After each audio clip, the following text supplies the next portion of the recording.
আমরা জানি যে কাজ এবং শক্তি একই, কাজ করার সামর্থ্যকেই বলা হয় শক্তি। সুতরাং কোনো বস্তু যখন কাজ করতে থাকে তখন সে যে পরিমাণ কিছু ব্যয় করে কাজটি সম্পূর্ণ করে, এই কিছুর নামটাই হলো শক্তি।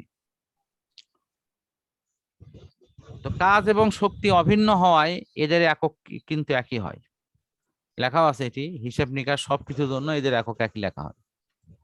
এরপরে আছে শক্তি রূপান্তর।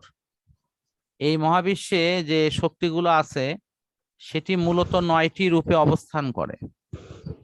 এই 9টা রূপ কিন্তু এখানে দেয়া আছে, তুমি যদি লক্ষ্য করো তাহলে দেখতে পাবা এখানে হলো যান্ত্রিক ত্রুটি, তাপ শক্তি, শব্দ শক্তি, আলোক শক্তি, চুম্বক, বিদ্যুৎ, রাসায়নিক, নিউক্লিয় এবং হলো সর্বশেষ হলো সৌর শক্তি। এর মধ্যে কিছু শক্তি আছে যেটি নবায়নযোগ্য, আবার কিছু শক্তি আছে তোমার জ্বালানি গ্যাস বা তেল পুড়িয়ে এটি পাওয়া যায়, এটি পরিবেশ বান্ধব নয়। এখন প্রশ্ন হলো যে আমরা প্রথম যে শক্তিটার সাথে পরিচয় হতে যাব সেটি হলো আমাদের অতি পরিচিত সেই যান্ত্রিক শক্তির একটি অংশ।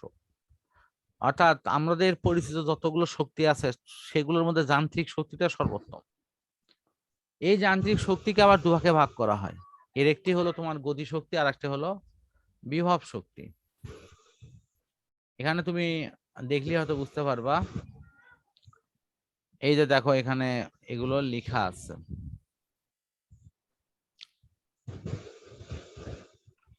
তো এখানে কি ভাবে এটি লেখা হচ্ছে যে বিভব শক্তিটা কাকে বলা হয়? স্বাভাবিক অবস্থা যেমন একটা ইট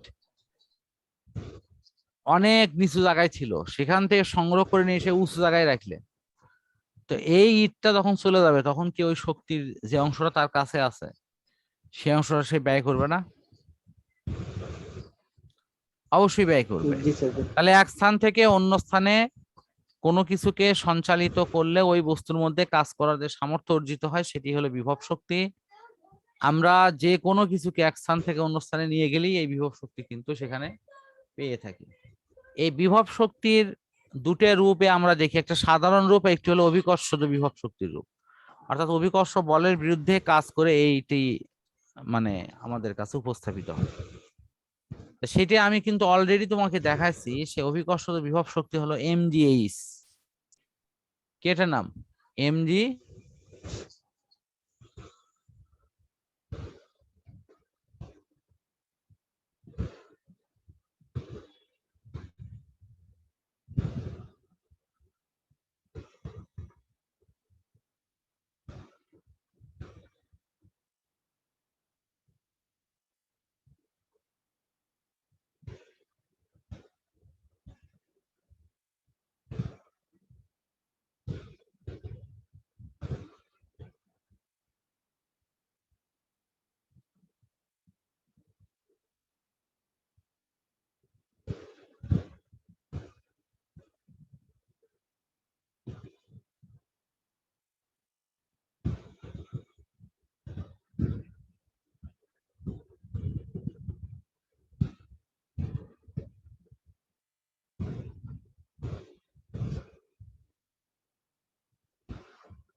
আমার এটা কি মিউট হয়ে গেছিল মাঝখানে? জি স্যার। কতক্ষণ? স্যার অনেকক্ষণ ধরে, তাই আমার নেট গেছে নাকি। হাই মাবুদ, তাহলে কেমন হলো?